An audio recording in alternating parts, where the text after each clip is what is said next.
Bismillah. Jika Anda punya masalah dalam hidup, kata Quran jangan mengeluh. Karena keluhan tidak menuntaskan persoalan.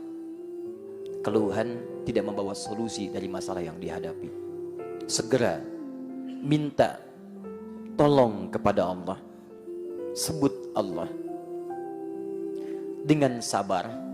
Sabar itu terima dulu masalahnya.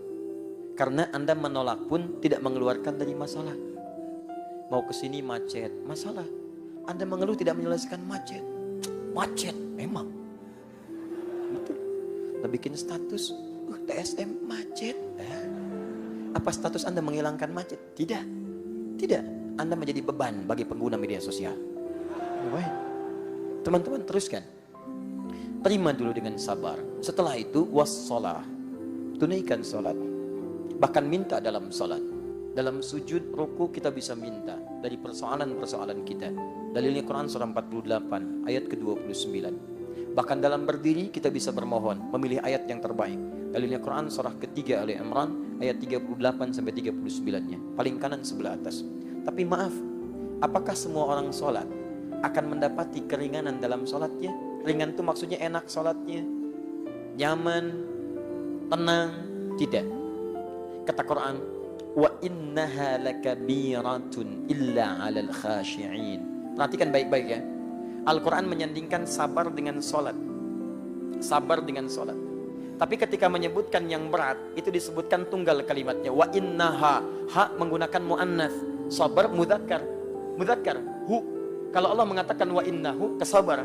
Tapi ketika wa innaha itu ke sholat. Menyandingkan sabar dengan sholat. Lalu kemudian mengatakan sholat itu lebih berat. Lebih berat dibandingkan dengan sabar. Saya mau tanya pada antum, sabar berat tidak? Tidak mudah, berat. Saking beratnya, sabar itu bersanding dengan setiap masalah. Dan masalah bersanding dengan kehidupan. Cek rumusnya. Quran surah kedua ayat 155. Paling kiri sebelah atas. Walanabluwannakum bisyai. Dan setiap yang hidup, kami akan uji dengan berbagai persoalan kehidupan. Masalah ini kami ujikan bukan ingin menjadikan kehidupan bermasalah, tapi supaya kualitas hidupnya meningkat lebih baik. Karena setiap ujian datang, maka peningkatan akan terjadi. Anak SD kalau ingin lulus, ujian. SMP ingin meningkat, ujian. SMA ingin naik ke kampus, ujian. Dengan ujian itu terukur kualitas pendidikan yang dia kemudian dapati. Sama, kalau yang standar saja begitu, apalagi yang kompleks, pasti ada ujian. Jadi setiap antum hidup akan punya masalah. Tidak ada orang hidup gak punya masalah. Sama, jangan dikira ustadz gak punya masalah. Masalah ustadz lebih banyak dari masalah antum. Tuh, masalah antum ustadz pikirin juga. Ada. Ini gak usah mengeluh. Ingat baik-baik ya. Hidup berbanding lurus dengan masalah. Artinya kalau ada orang tidak ingin punya masalah, dia tidak ingin hidup. Nah, solusinya masalah ini hanya akan selesai dengan sabar. Lihat ujung ayatnya. Minal khawfi wal ju'i wa naqsi minal amwali wal anfusi wat thamarat. Jenis masalahnya ada yang khawatir. Ya mulai gelisah. Ustadz sampai jam berapa ceramahnya? Saya belum makan. Lapar. Wa naqsi minal amwal, mau beli tapi uang gak ada, habis. Mau minjem gak enak, mau minta juga sulit. Wat thamarat. Ya, maaf. Dari mulai sakit anfus, sakit sampai meninggal dunia. Wat thamarat. Hasil kerja keras dilampas oleh orang lain. Thamarat di situ jangan diartikan dengan buah. Diterjemahkan diartikan dengan buah-buahan di terjemahan. Kami kira itu kurang tepat. Kalau ujian hanya untuk tukang buah, tukang boneka nggak punya ujian. Tukang jus nggak ada ujian. Di situ itu kata kiasan, majaz. Pakai kinayah rumusnya dalam balaghah. Antum kalau nanam sesuatu, benih dirawat, tumbuh, yang ingin dipetik apanya? Buahnya. Antum tanam modal, ikut tender, itu benihnya. Begitu sukses dirampas oleh orang lain. Proyek antum diambil orang. Hati kerja keras antum diambil orang lain. Antum yang ngintip-ngintip, yang lamar pemuda lain. Tuh. Sabar. Antum menuliskan namanya di hati antum, dia di buku nikah. Antum kalah cepat. Sabar. Tuh. Silakan cek. Kesabaran ini terbawa. Lahir sabar. Mama, belum datang mama, sabar. Tuh, baru lahir sudah sabar. Silakan cek ibu-ibu tuh. Begitu akan memberikan ASINya, anaknya menangis. Sabar ya nak. Kecil sudah disuruh sabar. Cek. Tuh. Mama kapan ke Bandung lagi? Sabar ya nak. Tumbuh dewasa, sabar. Masuk sekolah, sabar. Ma, mana makanannya? Sabar, Pak. Batuk. Tuh, batuk. Sabar. Di rumah tangga dapat. Bos marah-marah, sabar. Kenapa proyek belum jalan? Sabar. Dan hebatnya, jangankan dalam hal yang baik, yang tidak baik pun kadang-kadang kata sabar muncul. Mau nyuri motor, 2 orang. Satu pimpinannya, yang 2 anak buahnya. Anak buah mulai beraksi, baru tuh. Bos, susah bos. Sabar, terusin. Sabar. Itu biasa. Tuh, lihat. Ada terus. Jadi, memang kuncinya cuma ini dalam yang baik. Yang tidak baik, kita tinggalkan. Kuncinya ini, sabar mengatasi masalah. Artinya apa? Hidup berbanding lurus dengan masalah. Masalah berbanding lurus dengan kesabaran. Saking beratnya sabar, dibawa seumur hidup. Jadi tidak ada batas dalam sabar sepanjang kita hidup. Orang yang tidak ingin sabar, itu artinya dia cepat ingin mengakhiri kehidupan. Mama, hilang batas kesabaran papa ya. Papa mau meninggal. Berat. Tidak mudah. Tidak mudah teman-teman sekalian. Tapi kata Allah, salat lebih sulit dibandingkan dengan sabar. Lebih berat. Sabar itu bisa membuat kita masih bisa fokus. Ingat. Tapi salat lebih sulit daripada sabar. Karena kata Nabi di Abu Daud nomor hadis 666. Bahkan salat itu ibadah yang paling unik. Ketika dikerjakan, bisa membuat yang ingat lupa, yang lupa ingat. Cek. Sabar masih ingat, fokus. Salat lebih dahsyat. Allahu Akbar. Masya Allah, tadi kunci mobil di mana ya? Kunci mobil. Padahal sebelum salat tidak ingat. Ujung hadisnya belum selesai. Hatta la yash'ural musalli kam rak'atan yusalli. Sampai-sampai ada orang salat tidak sadar berapa rakaat sedang menunaikan salatnya. Tuh sudah ngangguk, ngaku macam-macam ada. Berat, tidak mudah. Nah, teman-teman sekalian, beratnya salat ini ternyata akan menjadi ringan kalau kita mengerjakan salat dengan raihan dan cara yang akhlak yang sempurna. Bagaimana caranya? Illa 'alal khashi'in, kecuali bagi orang khusyuk. Siapa orang khusyuk ini? Ini poinnya. Bukan pada kalimat khusyuknya kita fokus, tapi pada cara menunaikan ibadahnya.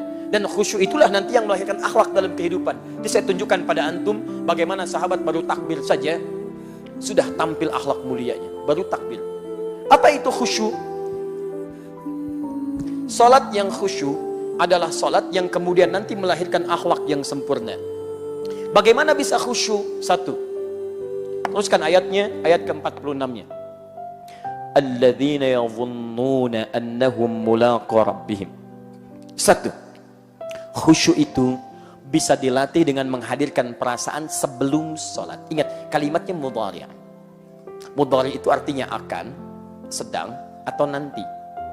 Jadi kalau kita artikan ini, orang salat yang salatnya bagus, yang melatih ibadah untuk khusyuk itu, maka akan terlihat persiapannya pra-salat. Sebelum salat, dia sudah punya persiapan. Apa persiapannya? Dia merasa mempersiapkan diri akan menghadap kepada Rabbnya. Yadhunnuna annahum mulaqu rabbihim. Dia sadar, saya salat akan menghadap Allah. Ya. Sekarang hari Sabtu malam Ahad. Besok hari Ahad. Biasanya suka ada undangan. Undangan pernikahan. Pernikahan itu jarang ada yang menikah ngundang sehari 5 kali. Jarang. Bahkan satu orang paling-paling maksimal 4 kali dalam hidupnya dia. Dengan 4 misalnya yang berbeda selama masih hidup keseluruhannya. Itu pun kalau terpenuhi syaratnya. Jangan khawatir yang di atas ya. Saya tidak apa-apa. Fokus dulu. Lihat sini baik-baik. Undangan manusia besok terjadi. Masya Allah. Jam berapa Pak undangan pernikahannya? Jam 9. Kayaknya macet Pak kesana, kita berangkat pagi-pagi jam 7. Jam 7 sudah disiapkan. Pakai apa mah pakaiannya? Ini mama sudah setrika. Batik yang mana? Yang baru, yang kemarin bahannya Pak. Batik baru. Antum bayangkan, undangan manusia yang mengundang antum pada saat itu. Undangan tidak lama, Masya Allah. Mohon maaf ya, mohon maaf sebesar-besarnya. Saat antum diundang, kadang-kadang tidak memberikan maslahat dalam kehidupan antum.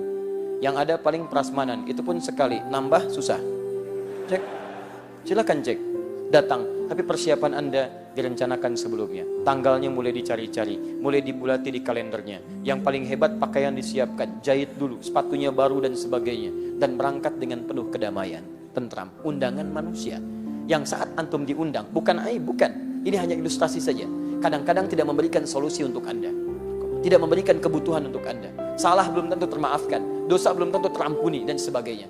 Sekarang bandingkan ketika Anda diundang oleh Allah Subhanahu wa Ta'ala, yang menciptakan Anda, yang memaafkan kesalahan Anda, yang mengampuni dosa Anda, yang memberikan segala kebutuhan Anda, yang menyembuhkan penyakit Anda, yang memberikan ketenangan dalam jiwa Anda, yang memberikan kedamaian dalam setiap titian langkah Anda. Kenapa persiapan Anda begitu berbeda? Makanya orang yang nanti punya akhlak dalam ibadahnya, itu akan punya akhlak ketika beribadah kepada Rabbnya. Ciri pertamanya, persiapan dia, Quran surah 7 ayat 31. Perhatikan baik-baik. Ya bani Adam, khudhu zinatakum 'inda kulli masjid. Hei anak cucu Adam, kalau ada panggilan dari masjid, kenakan pakaian terbaik. Kenakan pakaian terbaik. Kenapa saya beri contoh solat? Karena semua Nabi dan Rasul sampai ke Nabi Muhammad SAW solat. Solat. Nabi Isa solat. Quran surah ke-19 ayat 31 sampai 33. Paling kanan silahkan cek di pertengahan.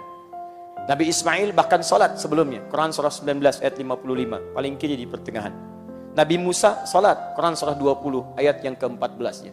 Nabi solat. Nabi solat. Zakaria solat alaihi salam. Quran surah ketiga ayat ke-38 sampai 39-nya. Paling kanan sebelah atas. Solat. Nabi Muhammad solat sallallahu alaihi wasallam. Jelas semua ayatnya menunjukkan kepada kita. Turunnya Quran surah ke-17 ayat 78. Aqimis salata liduluki syamsi ila ghasaqil laili wa Qur'an al-fajr. Teman-teman sekalian, fokus. Tapi Anda mesti tahu bagaimana cara mereka salat sampai melahirkan hasil yang maksimal itu. Satu, setiap ada panggilan dari masjid, nggak ada panggilan dari masjid yang muncul kecuali adzan. Silahkan. Pengumuman itu bukan panggilan, informasi. Assalamualaikum warahmatullahi wabarakatuh. Bapak Ibu sekalian, disampaikan bahwa ada warga kita meninggal dunia, informasi. Tapi panggilan cuma satu, bahasanya nida. Jumat kemarin panggilannya nida. Quran surah ke-62 ayat 9, paling kiri sebelah atas. Dari masjid, ya ayyuhalladzina amanu idza nudiya lis-salati min yaumil jum'ah. Adzan 5 kali dalam sehari. Panggilan Allah. Allahu Akbar, panggilan. Dan hebatnya ketika adzan, kenapa kalimatnya menggunakan kata adzan? Apa artinya adzan?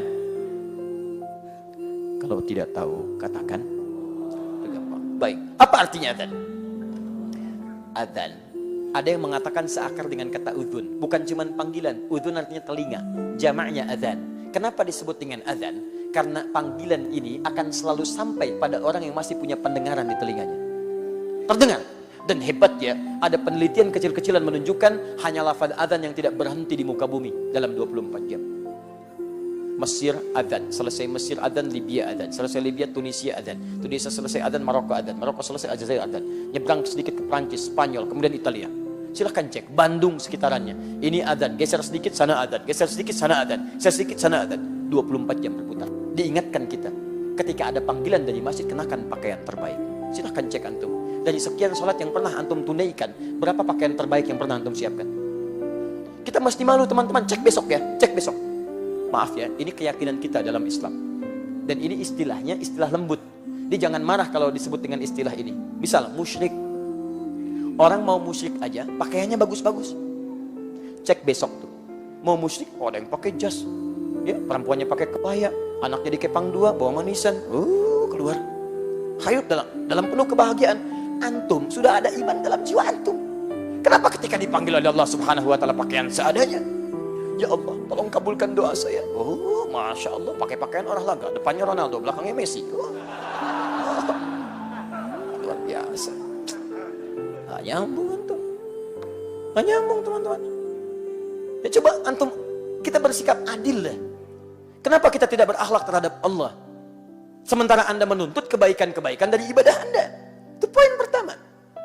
Yang kedua, perhatikan baik-baik. Begitu Anda kemudian menyiapkan pakaian terbaik, sempurnakan wudhu, Quran surah 5 ayat yang ke-6. Antum ke undangan, mandi dulu kepada Allah, minimal perbaiki diri dulu, bersihkan.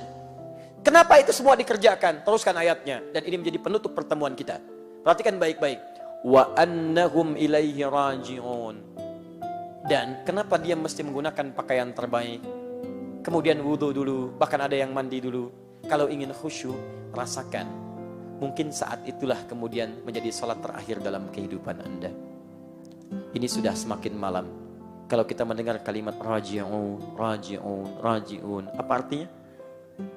Inna lillahi wa inna ilaihi raji'un. Salat bersanding dengan sabar. Dua-duanya bersanding dengan kalimat raji'un. Quran surah kedua ayat 156. Orang sabar kaitannya dengan raji'un.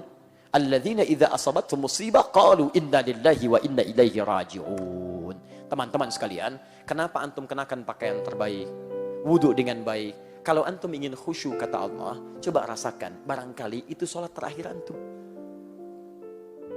Tidak ada yang paling indah kecuali diwafatkan dalam keadaan sujud.